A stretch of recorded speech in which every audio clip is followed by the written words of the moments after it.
আল্লাহ কোরআনে বলছেন, প্রত্যেকটি মানুষ যখন ঘুমায় আমি আল্লাহ তার দেহ থেকে তার রূহ আলাদা করে রাখি। কোরআন শরীফের আয়াতে সূরা জুমারের মধ্যে আছে, আল্লাহু ইয়াতাওয়াফাল আনফুসা হিনা মাউতিহা ওয়াল্লাতী লাম তামুত ফি মানামিহা। মানুষের ঘুম মানে কি?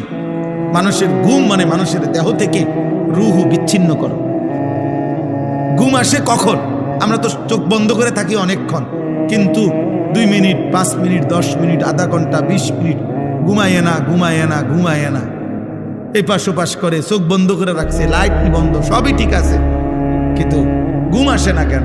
আল্লাহ তাআলা বলে, না বান্দা, বাজারে সব পাওয়া যায়, খাট পালং লেফ তোষক কম্বল এসি দরজা জানালা সিটকারি, কিন্তু 2 চোখের ঘুম আমি দিই।